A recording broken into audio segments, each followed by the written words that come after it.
pessoas acreditam que quando a gente nasce negro, a gente tem que nascer politizado e racializado e sabendo das questões que envolvem a nossa consciência. Isso não é verdade. Qualquer pessoa precisa ter, no mínimo, um interesse para conseguir aprender e se colocar de uma maneira mais sábia em relação a isso. Olá, ouvintes! Tudo bem com vocês?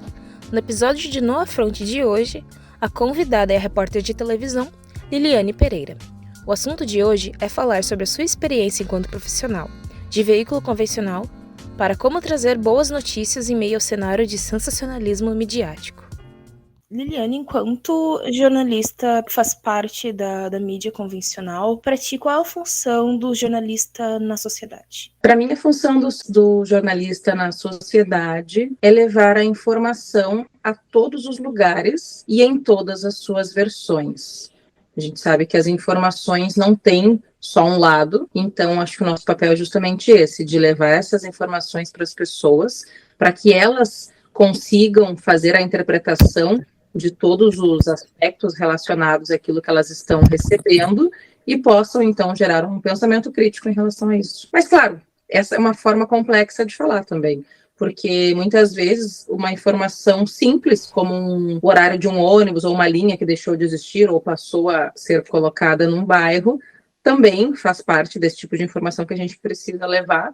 E aí não é algo tão complexo assim que as pessoas precisem fazer interpretações. Mas, enfim, acredito que esse é o nosso papel. Como a falta de jornalistas negros e negras contribui para que casos de racismo sejam noticiados de forma espetacularizada? Essa resposta já está propriamente dentro da tua pergunta, né? A falta de pessoas negras em setores de produção, edição, reportagem, causam justamente isso, a espetacularização da notícia em relação ao racismo, fazendo com que haja uma régua que não tem sentido de fato. Então, o que muitas vezes interessa para a mídia é aquele caso que ganhou uma grande proporção ou que possa render muitos textos, muitos VTs e imagens e recortes dentro daquilo que a gente vive, e não, de fato, um papel social que muitas vezes é cumprido no jornalismo, mas no caso do racismo, em grande parte o que eu percebo é que interessa justamente a espetacularização,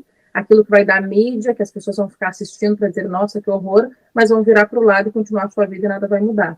Então, quando a gente não tem pessoas negras fazendo esse papel de pautar os repórteres ou de editar um texto, a situação fica muito mais voltada para esse lado sensacionalista. Porém, a gente não pode deixar de citar que não basta que tenhamos pessoas negras. Essas pessoas negras também precisam ter consciência racial, entender minimamente o contexto em que nós estamos inseridos, o que não é uma situação absoluta, porque as pessoas acreditam que quando a gente nasce negro, a gente tem que nascer politizado e racializado e sabendo das questões que envolvem a nossa consciência. Isso não é verdade. Qualquer pessoa precisa ter, no mínimo, um interesse para conseguir aprender e se colocar de uma maneira mais sábia em relação a isso, e não é só porque ela é negra que ela vai saber, ela também precisa se interessar por isso e estudar. Tu mencionaste ali a questão da reportagem, né, dela se tornar sensacionalista. Então, de quais maneiras é possível tornar a veiculação dessas notícias mais humanizadas? Em primeiro lugar, quando a gente coloca que as pessoas não têm nome. Muitas vezes o nome da pessoa vai aparecer lá no final da reportagem, ou tu até fica pensando, tá, mas onde que foi o nome? Porque foi de uma maneira assim tão ínfima que tu nem consegue perceber. Acho que o principal é justamente humanizar essa pessoa. Como muitas vezes se faz em outros tipos de matéria, como, sei lá, por exemplo, um latrocínio. As pessoas humanizam muito aquele ser humano que foi vítima de uma atrocidade. E o racismo é, de fato, também uma atrocidade, visto que vem de um histórico de tortura, né, de escravização e de muitos atos maldosos que envolvem todo esse contexto histórico. Então, fazendo um comparativo com outros tipos de crime, em que as vítimas são humanizadas através de um perfil, de uma contação de história da vida daquela pessoa, o que ela fazia, quem ela era na família, isso tudo se faz muito comumente quando se relaciona a outros crimes de grande repercussão. Então, Claro, nem sempre a gente vai ter um caso de racismo que vá para a mídia, eu diria que a maioria não vai, claro, mas, em geral, quando vai, é algo de grande repercussão.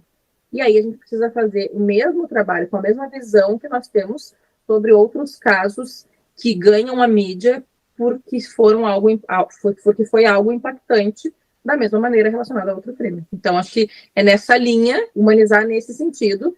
E, claro, as pessoas que estão envolvidas no jornalismo, elas só vão conseguir fazer esse papel de humanização se elas fizerem, primeiro, se elas olharem para dentro, olharem para a sociedade, estiverem dispostas a ter empatia, a aprender sobre o assunto, porque o que a gente tem enraizado na nossa sociedade é uma animalização do ser negro. Então, aquilo que choca as pessoas quando acontece com uma criança, por exemplo, aquilo que choca as pessoas quando acontece com uma criança branca, muitas vezes não choca quando acontece com uma criança negra. E por que isso acontece? Essa é uma pergunta retórica, é em função do racismo que existe entranhado nas nossas raízes, aquilo que a gente chama de racismo estrutural, porque é algo que as pessoas reproduzem muitas vezes até sem nem ter a intenção, mas fazem. Então, existe um processo muito grande dentro dessa tua pergunta de humanização das vítimas de racismo para veicular isso na mídia, mas para a gente simplificar esse caminho seriam esses dois pontos. Essa humanização através de um texto, de um perfil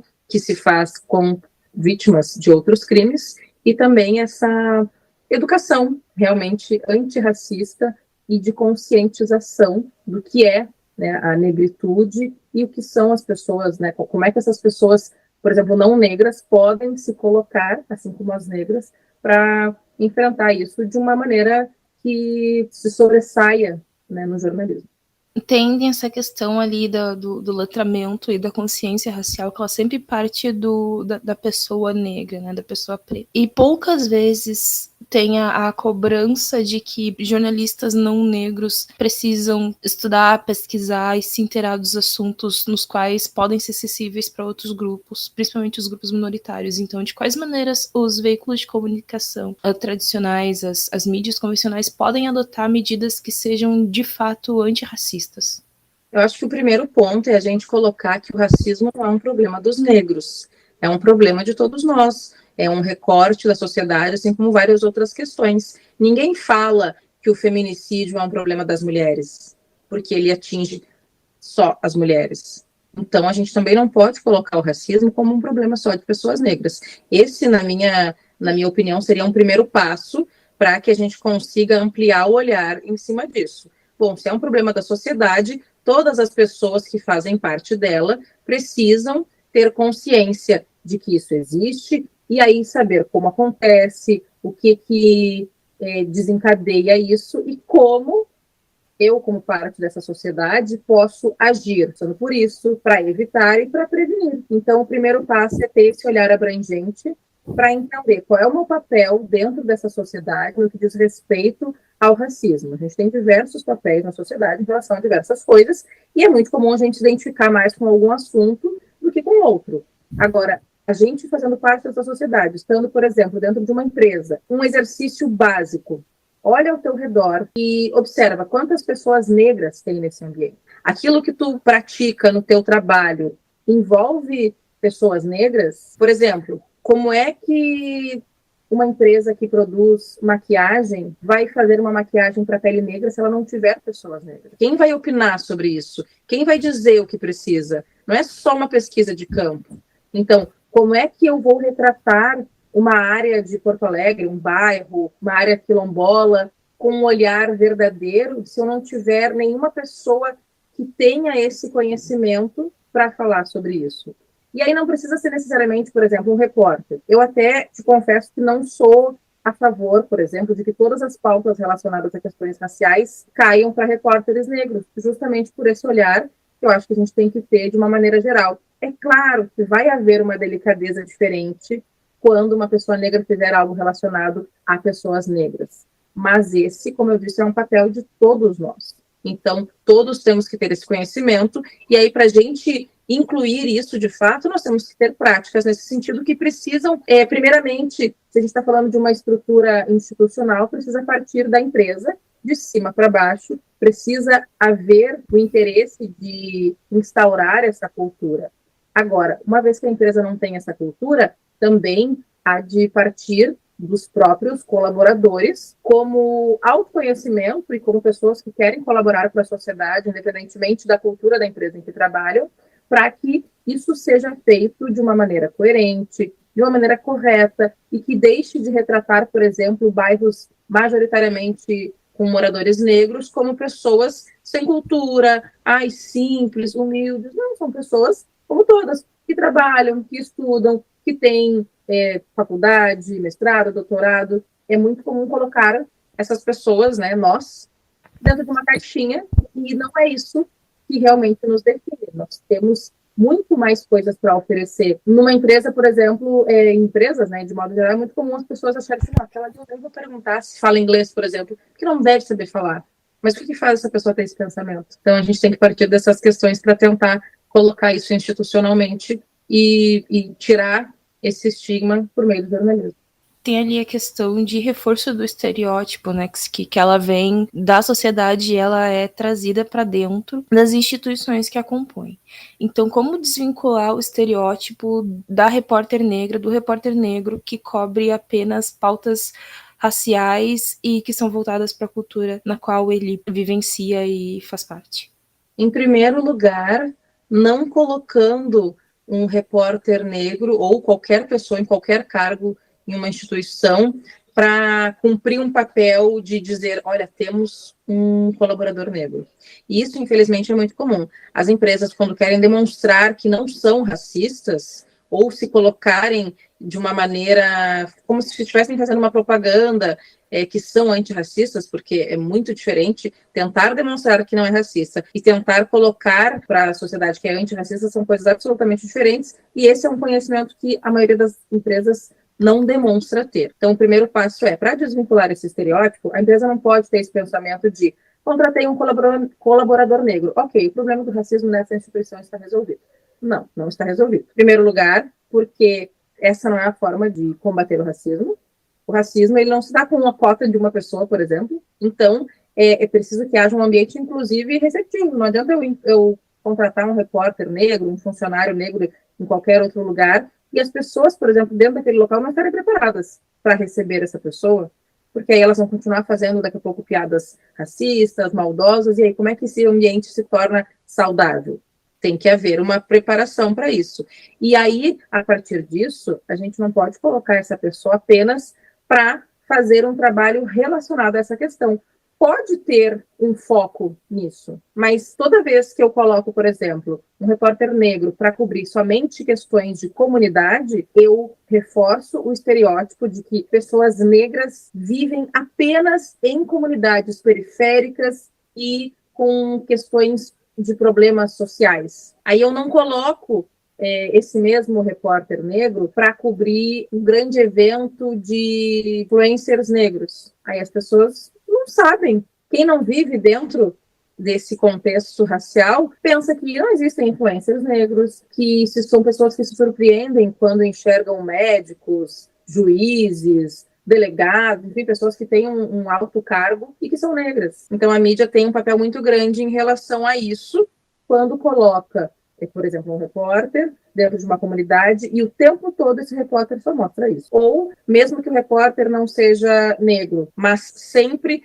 retrata aquela comunidade que tem majoritariamente moradores negros dentro dessa relação de problema social, de pobreza. Aí, quando é que mostra o outro lado? Porque não é só disso que a nossa negritude vive. A gente sabe que existe esse problema social, é óbvio, muito em função ainda daquilo que as pessoas que não têm essa consciência chamam de mimimi, porque fomos deixados à própria sorte quando terminou a escravização, e isso se reflete até hoje na nossa sociedade, nas áreas periféricas, que são aquelas áreas que ninguém queria morar, e aí os negros foram ocupando, né, desordenadamente, porque era a única opção que eles tinham. Então, existe essa realidade, é óbvio, mas também existem muitas pessoas que não vivem essa realidade. Pessoas negras que não vivem essa realidade. Quando isso não é mostrado na mídia, a gente reforça o estereótipo da pessoa negra, pobre, favelada, sem condições, sem formação educacional, que não fez faculdade, que não ocupa cargos mais altos, enfim. E aí fica nesse ciclo apenas reforçando isso.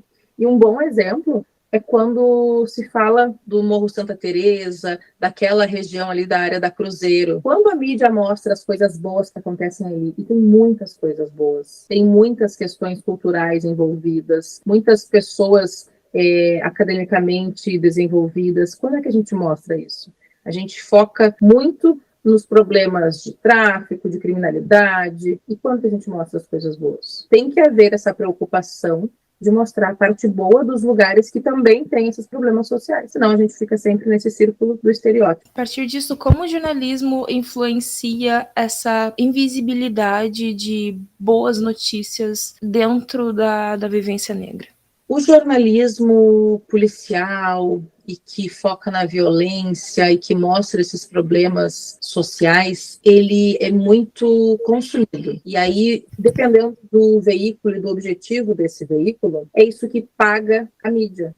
É isso que dá repercussão, dá audiência, que vende jornal. Então, essa invisibilidade tem muita relação com isso. Só que as mídias precisam fazer essa reciclagem num sentido de, claro, as pessoas querem saber. Eu percebo assim que as pessoas têm muita curiosidade com os detalhes mínimos de situações violentas, mas também existe o público que consome aquilo que é mais invisibilizado. E quanto mais a gente mostrar isso também, mais comum se tornará esse tipo de colocação na mídia. Então, é um trabalho muito difícil, reconheço, porque vende muito menos do que a espetacularização da violência, do racismo e de tantas outras coisas. Mas precisa ser mostrado, porque senão a gente mostra para o público, para a sociedade, só a parte ruim daquilo que existe. E eu vejo que alguns veículos têm essa preocupação de fazer recortes de coisas boas, principalmente em situações como essa que a gente está vivendo, de enchente, como a gente viveu na pandemia. Existem veículos que têm essa preocupação de criar ali uma editoria, publicação de notícias boas, para que as pessoas tenham acesso àquilo que também é bom em meio a tudo aquilo de ruim que está acontecendo. Esse eu acho um caminho. Eu só queria ele voltar na questão da espetacularização e do sensacionalismo, né? Dos mínimos detalhes e do quanto mais violento, mais audiência. A partir disso, por que, no teu ver, o jornalismo desumaniza os corpos negros, que são a maioria nesses casos violentos, nas coberturas dos casos? Essa desumanização vem justamente da animalização. Quando uma pessoa chama, por exemplo, um homem negro, uma mulher negra, de macaco, de macaca, ela está fazendo esse processo de desumanizar, porque na visão daquela pessoa, o animal não tem o mesmo valor que um ser humano. Então, qual é a primeira coisa que aquela pessoa faz? Ela desumaniza aquele corpo. E nós temos essa desumanização entranhada na nossa sociedade, porque era como os negros escravizados eram tratados. Pessoas que não falavam a mesma língua, não tinham a mesma cultura alimentar, religiosa, espiritual, de vestimentas, nada da cultura dos negros era compatível com a cultura de quem os escravizava. Portanto, para eles, aquelas pessoas não tinham valor de ser humano. Eram como animais domesticados, tanto que há diversas teorias que surgiram nesses momentos de médicos, de pessoas que tinham ali a ciência como aliada, dizendo que o cérebro da pessoa negra não funcionava da mesma forma que de uma pessoa branca, que os negros não tinham a mesma capacidade de aprendizado, de inteligência e até mesmo que não sentiam da mesma maneira. Logo, era toda uma teoria voltada para a animalização daquela pessoa negra. E embora essas teorias já tenham sido descartadas, elas ficaram estigmatizadas e ainda dentro da cabeça de muitas pessoas, porque isso é algo que se reproduz até hoje. Porque imagina, uma família escravagista que criou os seus filhos dentro deste contexto. Por mais que os filhos tenham evoluído e entendido que a escravização não era algo bom, mas essas pessoas cresceram com o pensamento de que precisavam ser servidas por pessoas negras e que essas pessoas negras não tinham muito sentimento, não tinham muito valor como ser humano.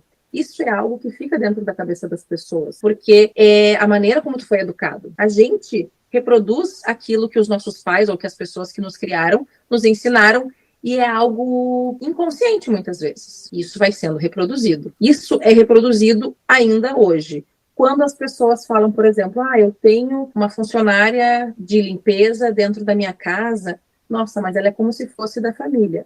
Esse como se fosse da família é de que jeito? Tu paga para ela o plano de saúde que tu paga para a pessoa, sei lá, para tua filha, para teu pai, para tua mãe? Essa pessoa tem acesso à educação ou à cultura, como a tua família tem? O filho ou a filha dessa pessoa tem acesso a uma escola de qualidade, a uma alimentação de qualidade, a roupas da mesma maneira que o teu filho ou a tua filha tem? Porque esse quase da família é como se fosse um animal de estimação. Um animal doméstico. É quase da família, mas não é. É quase da família, mas não pode subir no sofá. É quase da família, mas não pode se vestir igual a mim. Então, é uma animalização. Porque as pessoas tratam como se fosse um cachorrinho. O cachorrinho é linda da família, mas não pode subir no sofá. É linda da família, mas não usa a mesma roupa que tu. É linda da família, mas não come a mesma comida que tu. Então, esse é o processo de animalização que desumaniza e isso se reproduz geração após geração, justamente porque essas pessoas não têm acesso a outras pessoas que desestigmatizem isso. Elas não frequentam lugares em que tem advogados negros, médicos negros, juízes negros, jornalistas negros. Então, é uma coisa que se perpetua. E aí, dentro disso, obviamente, o jornalismo faz parte dessa sociedade, reproduz da mesma forma, desumanizando e animalizando as pessoas negras.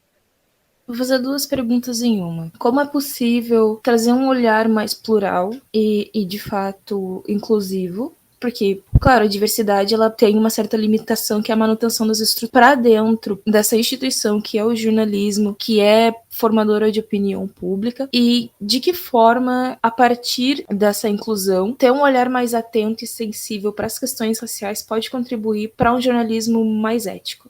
Primeiro que essa pluralidade tem que começar de dentro para fora. Então, como a gente falou até há pouco tempo, eu não posso contratar uma pessoa negra e achar que o problema do racismo dentro daquela instituição está resolvido. Essa pluralidade, aí quando a gente fala de pluralidade, a gente não fala só de questões raciais, embora esse seja o foco, mas a gente fala de diversas outras questões que a gente precisa, inclusive, citar que são tão importantes quanto. Então, essa pluralidade ela tem que estar dentro daquela instituição. A partir dessa pluralidade, então, haverá diversos olhares. Alguém vai olhar para as questões de pessoas com deficiência, alguém vai olhar para as questões relacionadas à homofobia, alguém vai olhar para as questões relacionadas ao racismo. Daí se cria a diversidade dos olhares diversos que nós temos de dentro para fora. E aí, a partir deste momento, a gente começa, de fato, a contribuir para uma sociedade melhor, para que o jornalismo seja mais ético. Porque quando a gente fala de ética, a gente fala daquilo que é o correto. Como a gente tem que se referir às questões raciais? Como a gente tem que se referir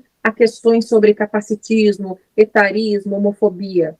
Tudo isso vem de dentro para fora, e quando a gente tem essas pessoas dentro da instituição e tudo isso é aceito, escutado, esse ouvir, ele vai refletir no jornalismo, no trabalho que é feito dentro da construção da pauta, dentro da construção da matéria que tem origem nessa pauta, da conversa que é feita entre todas essas pessoas, e aí vai refletir no texto, no áudio, na tela, em tudo isso, para que isso chegue de fato ao público e comece a moldar esse pensamento de uma maneira diferente.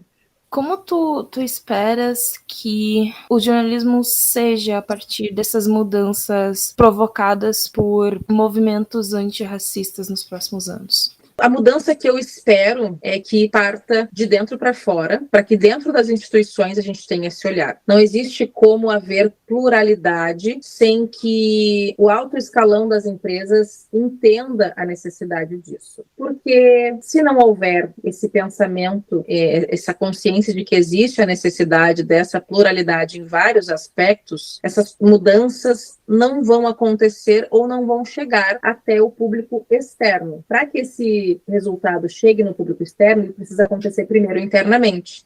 As pessoas precisam se sentir confiantes de que essas pautas serão feitas, de que as sugestões serão recebidas, absorvidas, para que isso possa, então, se externar. Eu acredito que a melhor mudança precisa acontecer de dentro para fora, e aí as empresas, de uma maneira geral, não só no jornalismo, façam esse trabalho de conscientização e de abertura de oportunidades para pessoas diversas, para realmente obter essa pluralidade, e aí sim, com base nessa mudança, Eu não posso te dizer é uma mudança que está acontecendo de uma maneira geral, mas é a mudança que eu gostaria de ver e que eu acredito que seria um passo importante para que essa pluralidade saia, de fato, de dentro da instituição e comece a aparecer para o público no jornalismo. Liliane, muito obrigada. Eu super agradeço, até porque eu tenho acompanhado e, assim, desde que eu entrei para a graduação, eu sempre procuro ir atrás de profissionais que mostrem mais do que é entregue. Então, sair da bolha, fazer pautas de diversos assuntos, trazer a notícia factual, trazer a notícia em formato mais longo, reportagens especiais, áudio, enfim, as formas multimediáticas, e eu super agradeço, porque é sempre bom para mim ver jornalistas mulheres também abrindo caminhos para que outras, assim como eu, possam seguir, para que outras venham e continuem esse caminho. Michele, foi um prazer. Espero que em breve sejamos colegas, que nos encontremos aí pelas pautas da vida. Não deixe de clicar no botão seguir e conferir as atualizações em meu Instagram e YouTube, @michigarcias. Nos ouvimos por aí!